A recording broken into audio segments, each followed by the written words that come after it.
오늘 그할 리뷰 817회 의미심장하죠. 죽이지는 않았대. 다른 짓은 했다는 건가? 사라진 약혼자의 흔적 그 후라고 하는데 이거 혹시 김명철 실종 사건 아닌가요? 일단 2010년 6월 12일 사건이고 1년 3개월 정도 취재를 한 건지는 모르겠는데 2011년 9월 17일 방송했습니다. 김명철 실종 사건 맞죠? 그런 것 같은데 여러분 뭐 워낙에 잘 알고 있는 사건이겠지만 그것이 알고 싶다에서는 어떻게 연출했고 그것이 알고 싶다가 사건만 취재해서 보여주고 그런 식이 아니야. 하고 싶은 말이 있어요. 이 사건을 통해서. 사회 문제라든가 뭔가 잘못된 법이라든가 인식이라든가 그런 얘기 꼭 한단 말이에요. 그게 주제죠. 그런 걸 또 생각하면서 보면 좋을 것 같습니다. 시작해 볼게요. 여기 쌍둥이 형제가 있습니다. 똑같은 얼굴, 똑같은 체격, 마치 거울 같은 서로를 끔찍이도 아낀다는 34살의 두 남자. 쌍둥이라 그런진 모르지만 서로가 서로를 너무 위하죠. 아, 김명철 사건 맞네요. 약혼연애 이분이. 형제애가 정말 강하거든요. 둘은 뗄래야 뗄 수 없는 사이예요. 근데 우리는 이중 쌍둥이 동생을 이미 알고 있습니다. 맞네, 이분이네. 아유, 32살이네. 지금 32살 어리다고 할 정도의 나이인데 그죠? 기업 연수에 강사면서 아마추어 농구계에서 유명 선수기도 했던 김명철 씨. 결혼을 4달 앞두고 사라졌어요. 김명철 씨의 실종에 결정적인 원인을 제공하고 어쩌면 그를 돌아오지 못할 먼 곳으로 보내버렸을지도 모르는 의혹의 인물, 바로 조상필이라는 인간인데 수면제 먹여서 정신 잃은 김명철 씨를 자기가 빌린 빈 상가의 가게로 옮긴 사실이 확인됐고요. 가게 안에서 김명철 씨 혈흔, 머리카락도 나왔는데 이 새끼가 끝내 죽인 건 아니래. 그래서 살인죄가 아니라 폭행 등의 혐의로만 7년형을 선고받았습니다. 그러니까 흉기가 특정되지 않았다. 흉기의 정황은 안 보인다는 거겠지. 수사 결과상. 7년 받았어요. 이렇게. 그리고 6개월 뒤 쌍둥이 형제의 소식을 듣게 됐는데 2년 전 어느 상가 화장실 안에서 일어났던 안타까운 질식사고가 있습니다. 단순 사고사로 묻힐 뻔했는데 사고를 가장한 살인이라는 사실이 드러나면서 이 조상필이 형제가 구속이 된 거예요. 그리고 김명철 씨 사건과 이 화장실 질식 사건이 굉장히 비슷하다고 합니다. 조상필, 그는 예비신랑 김명철 씨 실종 사건의 결정적인 원인을 제공한 인물이다. 이 표현밖에 할 수가 없어요. 무죄 추정의 원칙에 의해서. 우리야, 그리고 사건 관계자들이야 거의 대부분이 범인이라고 생각할 것 같아. 김명철 씨를 죽인 사람. 근데 김명철 씨가 죽었다는 법리적 해석이 가능한 증거는 없어요. 그리고 살해당했다는 것도 없고. 그러다 보니까 이 표현밖에 할 수가 없는 겁니다. 당시 경찰과 검찰이 조상필의 살인 혐의 입증하려고 시도해봤지만 실종된 김명철 씨의 행적이 밝혀졌네요. 그래서 결국 폭행죄만 인정이 된 겁니다. 죽이진 않았다. 이게 김명철 씨 실종 사건과 이번에 밝혀진 사망 사건에서 조상필 형제가 시종일관 주장해온 말인데 우선 그러면 김명철 씨 실종 사건에서 이 조상필, 이 새끼는 대체 뭔 짓을 했는지 이걸 좀 먼저 알아봐야 될 것 같아요. 2010년 6월 12일이었고요. 한국과 그리스의 월드컵 본선 경기 있던 날이었다고 합니다. 몇 시간째 소식이 없던 김명철 씨가 늦은 밤이 돼서 전화를 걸었대요. 자, 약혼녀입니다. 명철이 전화가 딱 왔잖아요. 제 거에 울 명철이라고 이름이 떴어. 아, 명철 씨네. 전화를 받았는데 어떤 여잔 거예요. 명철 씨, 여자친구 때문에 힘든 거 몰랐어? 나 명철 씨랑 잠수 탈 거니까 더 이상 연락하지 마. 이건 경고야. 불과 몇 시간 전까지 저녁 때 같이 축구 경기를 응원하자고 했어요. 명철 씨가 먼저 말한 겁니다. 근데 이런 식으로 이별을 통보할 리가 없다고 현주 씨는 생각을 한 거죠. 다급하게 그날 명철 씨와 만났다는 조상필을 찾아갑니다. 근데 이 새끼 입에서 알 수 없는 말들이 나와요. 언제 헤어졌어? 그랬더니 5시 반에 만났잖아요. 6시 반에 헤어졌대요. 그러면서 명철이가 돈이 필요하다고 하면서 차를 담보로 해서 자기한테 돈을 빌려갔다고 하는 거예요. 자, 그러니까 그날 저녁에 축구 경기 있던 날 명철 씨가 친구인 조상필이의 주선으로 단체 연수 사업을 연결해주는 브로커 최 실장이라는 사람을 만납니다. 조상필 말에 따르면은 그 자리에서 무슨 계약이 성사돼가지고 명철 씨에게 사업 선수금과 선불 이익금으로 3천만 원을 줬는데 명철 씨가 급히 돈 쓸 일이 있다고 해서 자기 차를 담보로 2,500을 더 빌렸대요. 그러니까 5,500을 받은 거지 지금. 그리고 1시간 만에 6시 반 다른 약속이 있다며 자리를 떠났어요. 자, 이분은 김명철 씨의 동생이라고 합니다. 그날 실종 다음날 아침에 저희가 다른 사람한테 뭐 왔나 하고 엄마 거는 보냈으리라 생각을 못하고 봤는데 엄마한테만 문자가 딱 한 통 와 있는 거예요. 오빠가 보낸 문자예요. 자, 이 내용을 봅시다. 어머니 죄송합니다. 일이 생겨서 당분간 집에 못 들어갑니다. 혹시 빚쟁이들 집으로 찾아오면 어린 자식이 철없어서 그렇다 죄송하다는 말씀만 해주세요. 진작에 말씀드리지 못해서 죄송합니다. 사람 이름인 것 같은데 누구 때문에 빚이 많이 생겨서 누구의 거짓말 때문에 차마 말씀드리지 못했습니다. 친구들 연락 오면 외국에 잠깐 갔다고 해주세요. 정리되는 대로 찾아뵐게요. 죄송하고 이렇게 될 줄 몰랐습니다. 예, 이 문자 내용이 굉장히 빽빽하죠. 띄어쓰기 전이었고요. 이게 김명철 씨의 문자 쓰는 방식인지도 확인을 해봐야 될 것 같네요. 나오겠죠? 명철 씨 어머니가 받은 문자 메시지는 약혼녀 때문에 이 가려진 이름이 약혼녀 이름이구나. 약혼녀 때문에 빚을 많이 져가지고 당분간 집에 들어올 수 없다는 내용. 김명철이 돈을 받고 잠적했다며 경찰에 신고까지 한 조상필도 이틀 뒤 명철 씨로부터 기다려달라는 문자를 받았대요. 그리고 실종 5일째 되는 날 명철 씨를 봤다는 사람도 있습니다. 하지만 주변 사람들은 명철 씨에게 돈 문제는 없었다고 단언해요. 절대 그럴 일이 없다 이 사람은. 빚이라고는 학자금 대출 500이 전부라는데 어디로 간 거냐. 실종 이틀째 12일 새벽. 여기가 약속 장소였고 이렇게 이동을 한 건가요? 발신 위치가 여기였다니까 큰 도로 정도로 보면은 이렇게 이동했을 가능성. 뭐 정확한 루트는 이 중간중간이 확인이 된 건지 모르겠네. 조상필과 약속 장소에서 크게 벗어나지 않는데요. 마지막 발신 위치가. 소방서 상황요원인데 그때 당시에 전화기가 정상적으로 켜져 있었기 때문에 은행 사거리 중심으로 해서 대략 시내 같은 경우에는 한 500m 이내에 그분이 계신다고 봐야 됩니다. 그러니까 휴대폰을 갖고 있던 거라면 요 내에 있었다 이렇게 봐야 되는 거죠. 기지국 반경에서 마침 그날 일을 기억하는 사람을 만났는데요. 인근 식당 주인입니다. 아유 그날 그냥 아주 그냥 축구한다고 난리를 쳤잖아. 12일에 물통 갖다 두드리고 아주 쌩난리를 쳤지. 그래서 물어봐요. 그거 보셨나요? 김명철 씨 봤냐고 물어보는 것 같은데 이게. 그러자 아유 축 처진 거 없고 들어가더라고. 술에 취한 한 남자를 두 사람이 부축해서 가게 안으로 가는 걸 봤는데 그중 하나가 조상필이래요. 그들이 들어갔던 곳이 어디냐? 인테리어 가게로 쓰던 빈 상가. 여기는 명철 씨와 약속 하루 전날 조상필이 세를 얻은 곳이었다고 합니다. 조상필이도 급하게 이곳을 섭외한 게 아닌가 싶어 장소를. 어떤 목적이 있던 거겠죠. 저기에 명철 씨 휴대전화가 있었을 가능성도 충분히 있다고 봐야 되나요? 그렇죠. 그 당시에는 이 지점에 있었을 확률이 굉장히 높은 거죠. 인접 기지국까지가 175m면 충분히 있는 범위 안에 들어갑니다. 그러면은 조상필이 업고 간 그 남자가 김명철 씨냐? 가족들은 명철 씨의 마지막 행적을 알고 있을 만한 또 한 사람, 브로커 최 실장이란 사람 만나보려고 했는데 이 새끼는 이미 종적을 감춘 뒤야. 그러다가 우연히 최 실장이라는 새끼의 실체를 알게 되는데 굉장히 뜻밖이었다고. 자, 김명철 씨 지인입니다, 이분은. 명철 씨가 행방불명되고 나서 경찰서 가서 우리가 뭐 얘기해 주잖아요. 근데 수갑차가 내 앞으로 지나가더라고요, 경찰서에서. 최 실장이요? 예, 그때 알았잖아요, 나도. 저거 최 실장인데? 그랬더니 형사가 아니야, 제 야식 배달하는 최 대상이야 이러는 거예요. 네? 아닌데? 최 실장은 사업 브로커가 아니라 인근 야식집 배달원이었어요. 신원 속이고 김명철 씨 많았다는 얘기겠지. 조상필이의 주선으로. 실종 5일째 길에서 명철 씨 봤다고 경찰에 거짓 제보한 목격자도 최 실장 이 새끼 딸배 새끼였네. 더욱이 연수계획을 의뢰했다는 단체는 있지도 않았습니다. 유령단체예요. 페이퍼상 존재하는지 뭐 그런 건 모르겠네. 명철 씨와의 만남은 애초부터 함정이었다.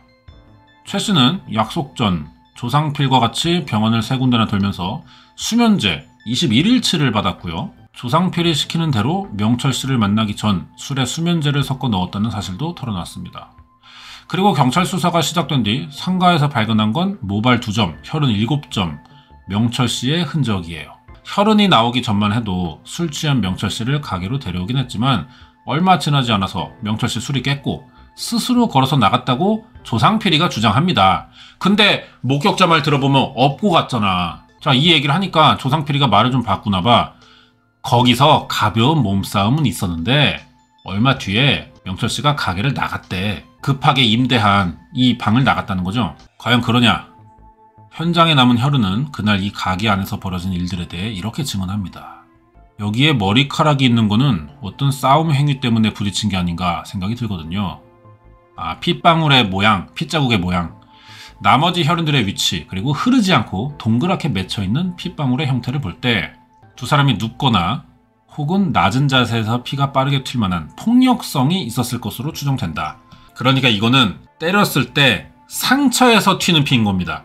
만약에 비산혈흔이라는 말은 많이 들어봤죠. 비산은 뭐냐면 흩날린다는 뜻이거든. 흉기, 칼이나 방망이류 이런 걸로 때리고 들었을 때 그 흉기에 묻은 피가 날리는 거거든요. 근데 이거는 여기를 계속 같은 부위를 때리면서 상처에서 튄 거다. 근데 그 피 묻은 지점이 낮아. 그러면 누워있는 상태에서 폭행을 한 것이 아니냐. 엄청 때렸다는 얘기야 이거는. 피가 튈 정도면은. 자, 과학수사계 경위 얘기 들어봅시다. 만약 수면제 먹은 상태에서 정신없이 자고 있는 상태라든지 그런 경우는 아래쪽에서 이 범행이 이루어지니까 벽면이나 이런 데 피가 튀는 게 극소수가 될 수도 있어요. 그래도 힘이 있는 피나 아니면 물이 한두 방울 정도 외부로 나가거든요. 그리고 가장 많은 피가 튀었을 것으로 추정되는 벽 아래쪽은 또 페인트 칠을 급하게 한 걸로 보인대. 그러니까 조상필이는 무슨 짓을 저질러 놓고 최대한 숨기려는 노력을 많이 했어. 이렇게만 봐도. 그 무렵 가게 안에서 이상한 일들이 계속됐다고. 그 밑에 층인가 봐요. 댄스 교습소의 사장인데 이분이. 가게 안에서 밖으로 샤시 쪽으로 물이 막 흘러내렸다니까요. 막 흘러내리니까 이런 틈으로 새 가지고 틈으로 들어왔겠지. 물이. 이런 물이 꽉 차 있었으니까요. 정말 청소했단 얘기겠죠. 그게 맞아. 명철 씨가 실종되고 6월 한 달간 이 가게의 수도 사용량이 C8 89톤이야. 다른 달에 비해 40톤이 더 늘었어요. 40톤이 어느 정도냐. 수도꼭지를 88시간을 틀어놔야 된다. 이렇게 많은 물이 필요했던 이유가 뭐냐? 뭘 씻으려고. 그리고 조상필은 가게를 구할 때부터 이미 이런 일을 계획한 것처럼 보였다고. 자, 인근 부동산 업자입니다. 이 건물을 좀 소개시켜준 사람 아닐까요? 물이 나와야 된다는 거야, 물이. 그리고 이제 밤늦게까지 시끄러워도 소리 안 나는 데를 좀 얻어달라고 하더라고. 이거는 뭐야? 자기가 임대할 그 공간에서 범죄에 가까운 행위를 계획했기 때문이라고 봐야 되잖아. 명철 씨의 약혼녀를 좋아했다는 조상필이 이 새끼 이거 문제 존나 많네요. 상견례 얘기를 들은 다음날 부동산 상담을 받고 6일 뒤 명철 씨에게 사업 제안을 합니다. 그러면 이렇게 생각해 볼 수도 있는 거죠. 조상필이가 김명철 씨 약혼녀를 좋아해. 그래가지고 이건 이제 치정이다. 그래서 김명철 씨를 어떻게 하고 이제 혼자 남게 된 이 약혼녀를 자기가 뭐 껄떡 대보겠다. 이런 계산이야? 아니 그게 돼? 그렇게 한다고 해서? 하필 또 이런 게 또 끼어버리니까 이걸 또 치정으로 봐야 할지 좀 약간 좀 난해하네요, 사건이.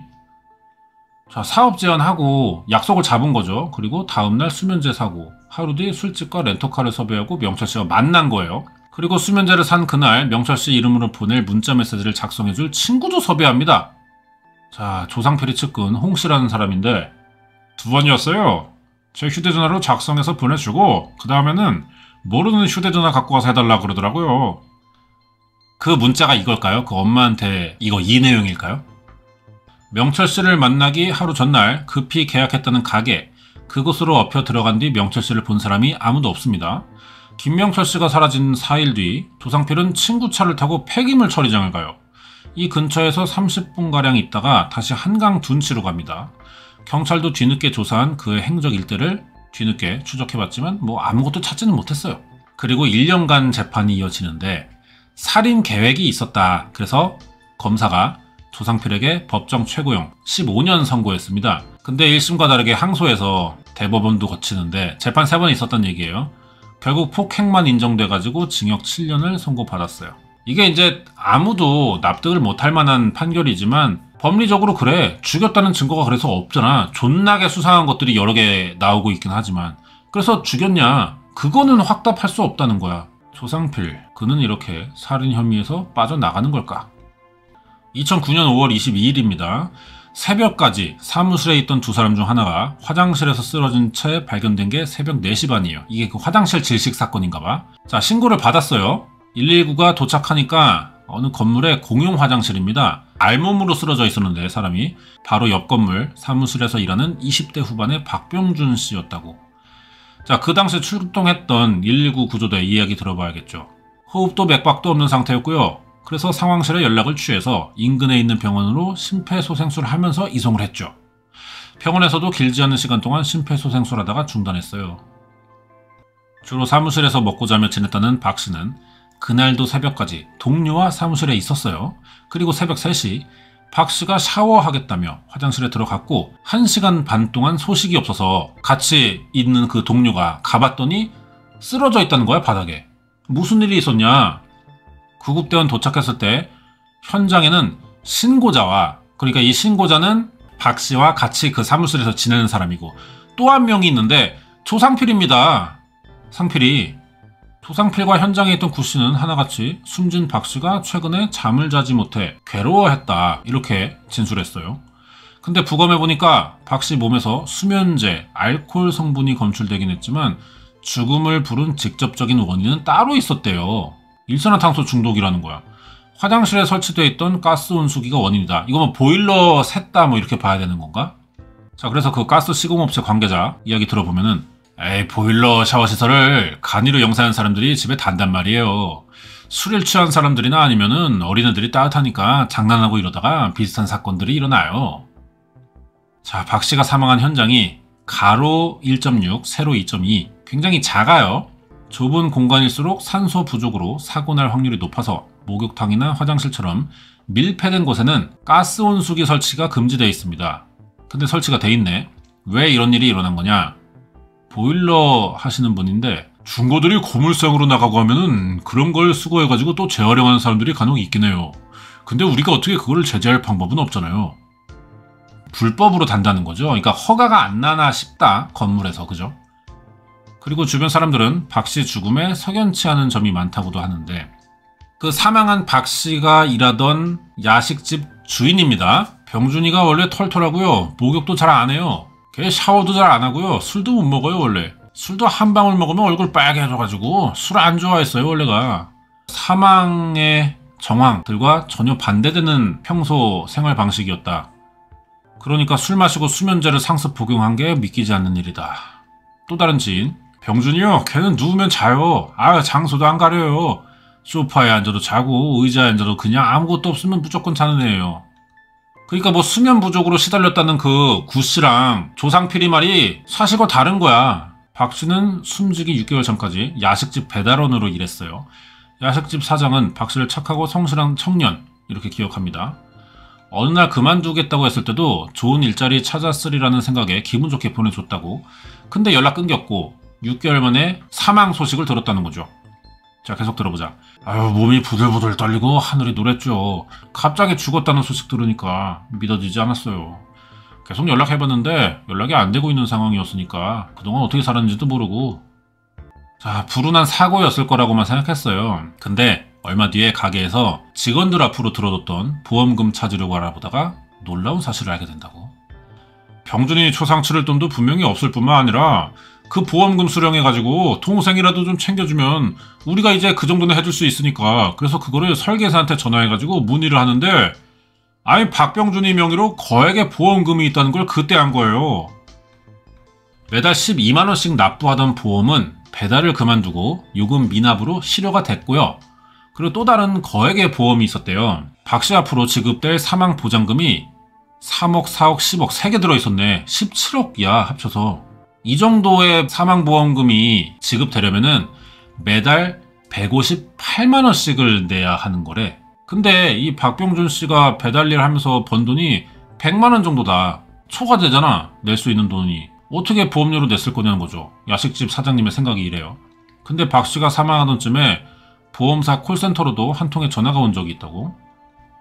예, 죄송합니다만 계약상의 성함하고 주민번호 먼저 확인해 주시겠습니까? 예, 박병준이고요. 박병준이요. 주민번호가요. 8일 뭐 이렇게 얘기하는 것 같고. 이번 달 말일까지 입금이 안 되시면 이게 실효가 되기 때문에 일단 그러면요 4월 달 거 빼가세요. 이게 박병준 씨 목소리냐는 거지, 중요한 건. 아니네. 사망 4일 뒤에 통화야, 이거. 어떤 새끼가 사칭하고 있고 그 새끼는 범인이라는 건데 여기서 일부가 끝납니다. 야, 이거 뭔 일이냐 대체. 네, 오늘 그할 리뷰 817회 죽이지는 않았습니다. 사라진 약혼자의 흔적 그 후 보고 있어요. 김명철 씨 실종 사건이 이게 그 아래서 한 두세 번 나왔던 걸로 아는데 첫 방송은 제가 봤어요. 근데 이 그 후라고 돼 있잖아요. 여기 보니까 이게 추가 방송이었던 것 같은데 이 화장실 박 씨 질식 사건을 제가 몰랐네요. 이 조상필도 뒤졌다 진짜. 자, 계속 봅시다. 박 씨의 주민등록번호를 줄줄 외우고 통장까지 갖고 있던 그가 대체 누구냐는 거죠. 일주일 뒤 박병준 씨 사망에 대한 보험금 청구서가 접수되어 박 씨 명의의 생명보험 3건에 대한 17억 보상금 수령인. 야 씨발, 여기선 또 조상필이 형이 나와요. 조재필이. 야, 상필이 재필이 아주 난리네 얘네들. 그러면 콜센터에 전화 건 사람은 누구냐. 목소리의 주인은 그동안 보험센터에 30여 차례 전화를 걸었다고. 보험사 특별조사팀이 있어요. 여기 얘기 들어보면은 굉장히 많은 문의를 했어요. 재해로 죽으면 얼마냐, 이걸 들면 나중에 해서 받을 수 있냐, 굉장히 자세하게 따져묻더라고요. 박병준 씨였냐 이 사람이. 자, 그래서 야식집 사장님에게 들려주는구나. 여사장님이셨네. 아니에요. 이거 병준이 목소리 전혀 아니에요. 이 목소리는 아니에요. 이 목소리는요 조상필이 목소리예요. 야 씨발, 상필이. 수익자는 재필이, 보험 유지 관리는 상필이가 맡았다는 거 아니야? 남의 거를. 그러면은 이 박씨 사망한 이분이 야식 배달하고 직업이 뭐 변변치 않은 거잖아 사실. 그런데다가 뭐 거취도 친구랑 뭐 무슨 상가 같은 데서 같이 지내고 그러다 보니까 명의를 좀 팔았던 건 아닐까요 얘네한테? 불법으로? 그랬을 수 있죠. 돈이 너무 없다 보니까. 차명 계좌도 다 그런 식으로 만드는 거잖아. 누군가의 명의를 사가지고 돈 내고. 마침 근처에 얘네들을 알게 된 거야. 상필이 재필이를. 그래가지고 명의를 팔았어. 근데 상필이 재필이가 큰 돈이 필요해. 그래서 얘를 보험을 들어서 자기네가 돈을 좀 내다가 죽이고, 그런 것도 가능하지 않을까요? 범행 수법이? 이건 아니야? 알겠습니다. 자, 눈에 띄는 점이 또 있어요. 나중에 병준 씨 앞으로 추가로 든 보험, 그거는 다른 보험들과는 종류가 다르대. 재해로 사망 시 10억 원이 나가거든요. 통상 요새 보험 사기 많은 유형이 2번비 급부를 많이 하는데 이 상품은 그런 보장 내역은 없습니다. 주로 사망에 대해서, 재해 사망에 대해 받을 수 있는 것만 든 겁니다. 그리고 언제부턴가 쌍둥이 형제와 그 일당은 이런 말을 흘리면서 여러 군데에서 돈을 빌리려고 했대요. 자기네가 나을 보험이 큰 건이 있다고 확인도 된다 그러면서 사람들한테 이쪽 저쪽 나오면 주겠다면서 돈을 많이 빌리고 다녔어요. 그러니까 얘네 보험이 큰 건이 있다고 한 것부터가 받을 계획이다. 그러면 박 씨가 죽어야만 되는 거잖아. 살인 계획을 하고 있다는 거야? 쌍둥이 형제, 상필이 재필이 그 일당이 가족도 아닌 남에게 158만 원이나 되는 보험료를 대신 내줬던 이유, 그것은 박 씨의 목숨과 맞바꿀 17억 원을 차지하기 위해 계획된 일은 아니었을까. 제작진은 쌍둥이 형제의 사무실에 LP가스 배달했던 사람을 만나봤어요. 가스통을 주방에 설치하려고 했는데요. 한 사람 나와서 우리보다 더 기술자 자격증 있는 사람이 있으니까 가스통만 놓고 가라 그래서 전 뭐 놓고 온 것뿐이죠 뭐. 가스통 주문한 것도 상필이 재필이야. 온수기 연결한다 이러면서 사갔나요? 어떻게 왔었나요? 아니죠. 가스레인지에 연결한다 그랬어요. 만약 그 사람들이 온수기 단다고 했으면은 가스 가게에서는 절대 연결 안 해줘요. 온수기 보일러 같은 거는 자격증이 따로 있어야 돼요. 크로스 체크, 이게 너무 많아.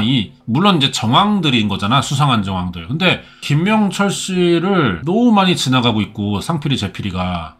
그리고 이 박 씨 사건도 너무 많은 수상한 정황들이 보이는데 이 큰 틀에서 보면 이 두 개가 비슷하다는 거 아니야. 그러니까 이 새끼들은 연쇄살인범이라고 보는 게 맞죠? 상재필.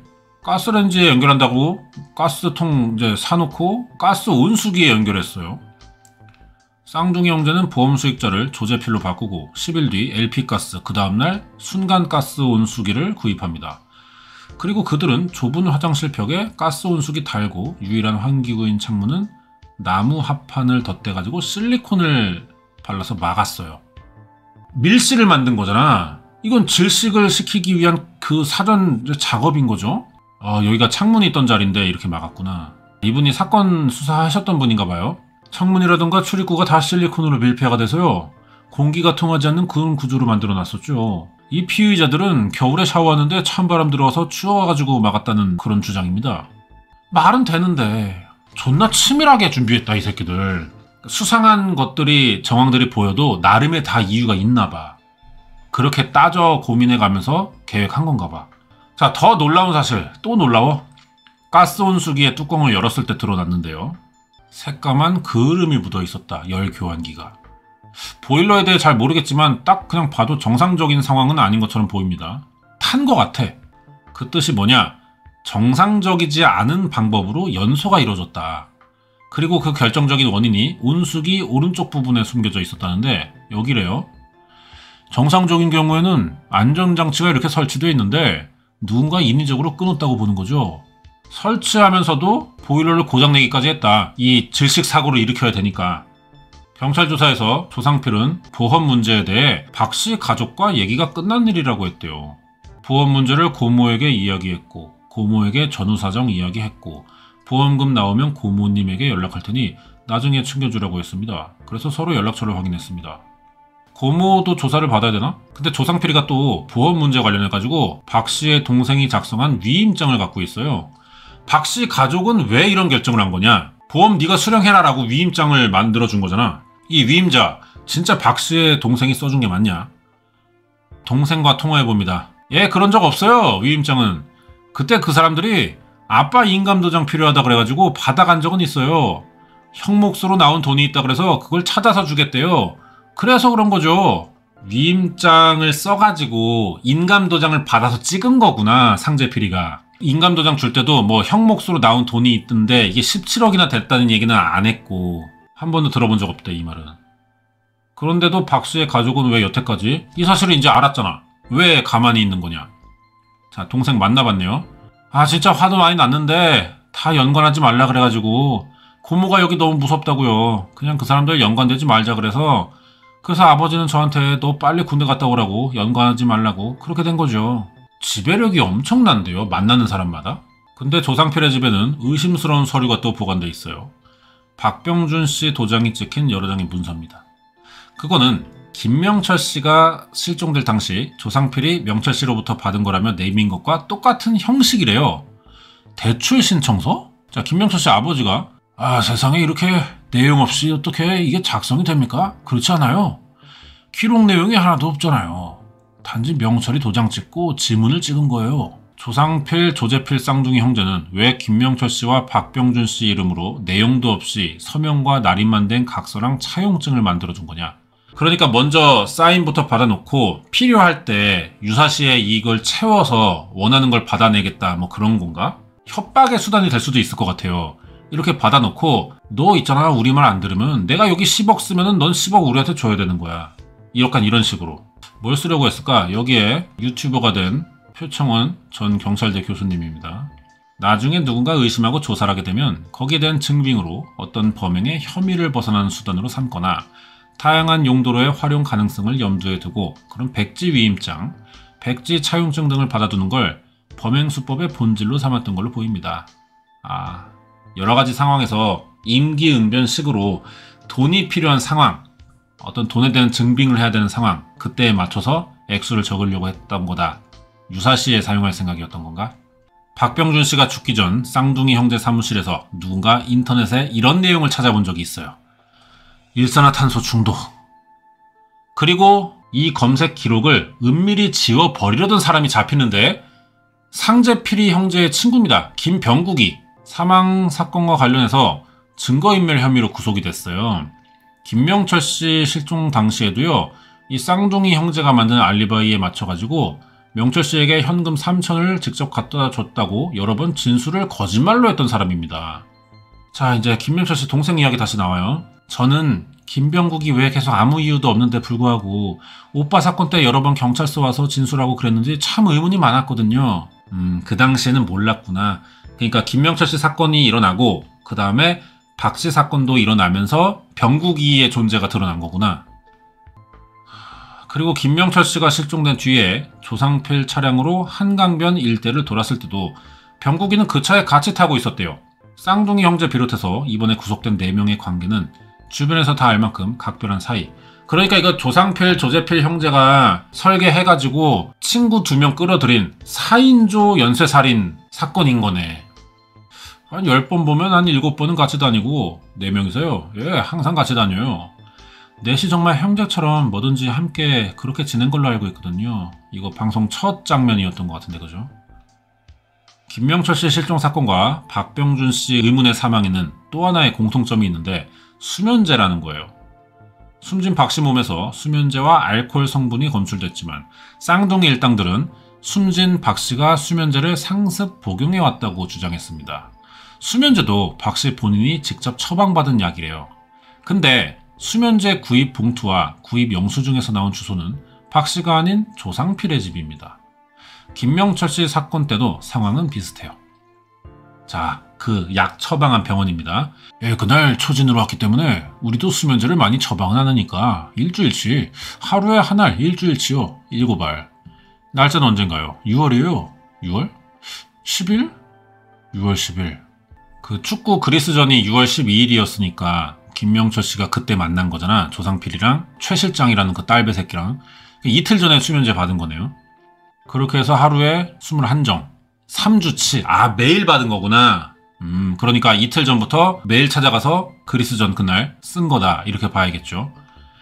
구입한 수면제 중 일부만 명철 씨에게 먹였다고 주장했지만 실제로 얼마나 많은 양을 술에 탔는지 정확히 아는 건 조상필밖에 없습니다. 여기에 김지혜 씨는 김명철 씨 동생 몇 알 사용했냐고 물어보면요. 처음에 15알, 점점 7알, 나중에 3알 이렇게 계속 줄였어요. 그래서 법정에서 2-3알 먹였다고 그렇게 진술했어요. 빠 가져왔으니까 알갱이를 모르잖아요. 아니 뭐 씨발 애초에 왜 먹인 건지는 설명한 거야? 재판 중에도 진실 감출 궁리만 했습니다. 상필이. 그의 거짓말에 속아 공범이 됐다가 얼마 전에 출소한 가짜 최 실장이 재판 중에도 조상필로부터 수면제에 대해 증언하지 말라는 압력을 받은 적이 있다고. 야, 얘가 걔네 최대상 가명이고 최 실장으로 만났던 사람이잖아요. 사실은 딸배였고. 그 안에서 내가 들은 얘기가 있어요. 나는 진짜 이거밖에 안 했는데 상필이 형이 너 같이 했다 이러면은 나도 같이 공범이 된다 이거예요. 그래서 상필이 형한테 나 이제 재판 때도 야, 너 이 내용 빼. 나한테 그 얘기했어요. 포승줄 차고 있을 때 나한테 그렇게 얘기했단 말이에요. 술에 탄 수면제, 백지각서, 백지차용증, 그리고 쌍둥이 형제를 중심으로 두 사건에 연루된 공통된 인물들. 박 씨의 의문사와 김명철 씨의 실종, 굉장히 닮아 있습니다. 여기에 표창원 유튜버는요. 타인의 증명, 사실들을 증서로 받아두고 그리고 그 사람이 수면제 등을 통해서 저항하지 못하도록 만들고 나서 범행의 목적을 달성하는 이 기본적인 범행 수법의 포맷은 바꾸지 못한다고 볼 수 있습니다. 그치? 지네들끼리 이게 완벽하다고 생각하는 거야. 가장 효율적이고 가장 확실하다고. 그렇게 고민해서 짜 맞춘 방식이라고 생각하는 거겠지. 결코 이번 두 사건이 이들이 저지른 첫 사건은 아닐 것이라는 판단이 강하게 들고요. 여러 번 반복된 범행에 습벽이 있었던 사람들로 추정됩니다. 쌍둥이 형제와 그 일당, 이들의 실체를 듣던 중 충격적인 소문을 들을 수 있었는데 또 놀라운 또 충격적이냐. 얘네들은 진짜 까도 계속 나오네요. 보험금 타기 위해서 일부러 사람을 쳤대. 이런 소문이 돌아요. 사실이냐? 4년 전 실제로 조상필 차에 크게 다친 사람들이 있습니다. 피해자가 70살 넘은 노인, 밤근무 마치고 돌아오다가 자전거 타고 있었나 보네. 이 노인이 터널 부근 지날 때쯤 뒤따라오던 차 한 대가 소리도 없이 와가지고 클락션 안 눌렀다. 이 노인의 자전거 뒤에서 받아요. 브레이크 소리도 없었고 스키드 마크도 없었어. 이게 사고가 아니지 이러면은 작정하고 박은 거지 이건. 자, 차에 치여가지고 노인이 20m 날아가고 두개골 깨지고 250일이나 입원을 했습니다. 이 강노인이란 분인데 강씨 성이죠. 이날 사고에 대해 의심을 지우지 못하는 이유가 있대요. 들어봅니다. 여기서 이 병원 가려면 10분이나 한 15분이면 생병에 충분히 가거든요. 근데 1시간 정도 됐었다고 얼추 그 병원을 도착한 게. 조상필인지 조재필인지는 모르겠지만 이 형제지. 이분을 차에 태워서 병원에 데려갔는데 그렇게 봐야겠죠. 이 맥락상 글이. 이 사람은 이 지역에 사는 사람이고 그 간 병원이 한 10분이나 15분이면 되는데 1시간이나 걸렸으면 뭐 119가 일부러 1시간을 돌았겠냐? 길을 몰라가지고. 얘네밖에 없잖아. 상재필이. 일부러 돌았다는 얘기 아니야 이건. 그리고 이 사고 1년 전에도 비슷한 일이 이 근처에서 있었어요. 한 번에 할머니 2분이 피해를 입었습니다. 나는 저리로 걸어가고 이 동생은 이렇게 걸어가고 그랬는데 저기 차가 저리 가야 하는데 일로 온 거야. 그러면 저쪽에서 할머니 두 분 걸어가는 방향으로 차가 왔다는 거예요? 아유, 그렇죠. 사람을 왜 쳐? 이게 연습인가? 뭘 연습하는 건가? 실익이 없잖아, 이 행동으로. 반대편 차 뒤에서 달려오던 차가 느닷없이 중앙선 넘어서 할머니를 들이받았다. 정면으로 부딪혔고 할머니는 10m 이상 날아갔다. 그러니까 이 정면으로 부딪혔다는 얘기가 좀 중요해 보이는데, 예를 들어서 도로가 이렇게 있어. 사람이 이렇게 서 있어. 차가 와요. 그러면은 모르고 있다가 받았으면은 뭐 얘기가 달라지는 건데, 차가 오는 소리가 들릴 거 아니야? 그럼 돌아봤겠죠? 그러면 이 사람이 무의식적으로 피하려고 할 거 아니야. 근데도 정면으로 받았다는 이 말을 보니까 도망가는 거를 따라가서 박은 것 같기도 해. 이동 경로 보면서. 왜 멀쩡히 달리던 차가 갑자기 반대편 차선으로 돌진했는지 납득이 가지 않는다. 이 상황을 운전자는 이렇게 설명한대요. 피해자 얘기 들어봅니다. 내가 이제 이쪽으로 걸어가는 사람을 왜 와서 받았냐. 그러니까 난 이렇게 엎드려서 얘기하는데 그 사람이 그래요. 아, 운전자 이야기를 들은 거구나. 담뱃불 줍다가 핸들이 이렇게 꺾여서 그렇다면서 그날 뭐 나를 샜다 뭐 그러더라고. 핸들이 꺾여 사고를 냈다는 운전자는 박병준 씨 사망 사건으로 구속된 4명의 용의자 중 1명, 고동욱이라는 새끼예요. 그러고 보니까 조상필과 고동욱이 낸 사고는 사고 시간이 새벽 6시 전후, 그리고 상대가 노인이란 점, 차가 뒤에서 달려와 피해자 쳤고 충돌이 컸다. 그런 공통점이 있어요. 이거는 운전자 보험을 노리는 전형적인 고의사고의 특징으로도 일치한다고? 아니 근데 이 사고를 냈을 때 자기 과실인데 이게 보험이 이게 될 게 있는 거야? 뭐야? 차가 없어가지고 이런 부분이 나올 때 제가 설명을 잘 못하겠네요.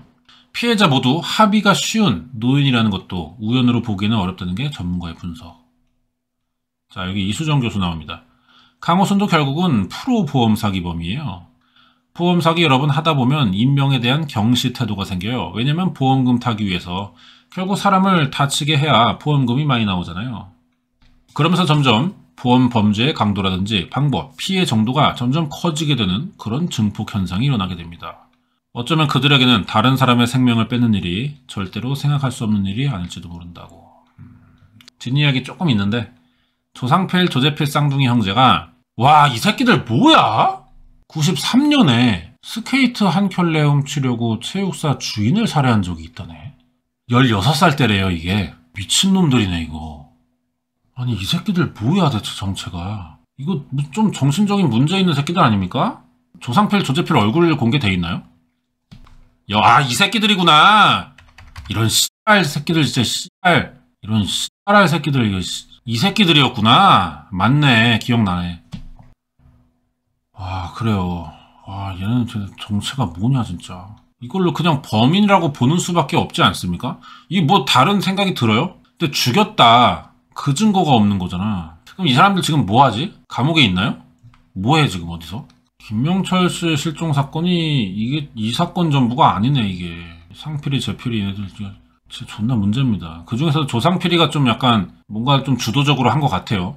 연쇄살인범이네, 얘네들. 형제가. 여기까지 보겠습니다. 오늘 그알리비오 817회. 이거 레전드 편이네요.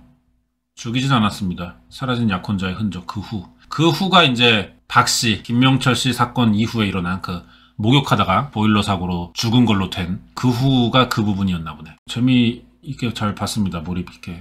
그치, 얘네들 피해자가 더 있을 것 같아. 이거 캐보면은 더 나올 것 같아, 왠지. 얘네들이 이 범행으로 실익이 꽤 있었을 거 아니야. 그러면은 이 2번으로 만족하진 않을 것 같아. 더 있었을 것 같아. 그리고 굉장히 완성형 범죄 같거든요. 지금 이 두 사건을 봤을 때 김명철 씨 사건, 박 씨. 완성형에 가까운 최종 진화형인 것 같단 말이야. 그러면은 그 스케이트 이후부터 각종 사고 저지르면서 이 범죄 사건을 이 로직을 짤 때 굉장히 다양한 실험, 나름의 연구라고 부를 만큼 그런 것들을 많이 했던 것 같고, 그리고 다양한 범죄를 분명히 저질렀을 것 같아요. 이것과 비슷한 전신이 되는 사건들이 있었을 것 같아. 그러면서 계속 수정하고 보완하고 추가시켜가면서 완성형을 만드는 거 아닌가 이렇게 생각해요. 얘네 과거를 무진장 캐봐야 된다. 그런 생각이 좀 듭니다. 근데 그거를 누가 하냐? 그알이 해야 되지 않나 싶다. 이 새끼들 한 번 더 조사해볼 필요 좀 있다고 봅니다. 네, 오늘 817회고요. 죽이지 않았습니다. 사라진 약혼자의 흔적 그 후. 레전드 편인 것 같아요. 여기까지 하고 다음 주에 또 다른 방송 리뷰해 보도록 하겠습니다.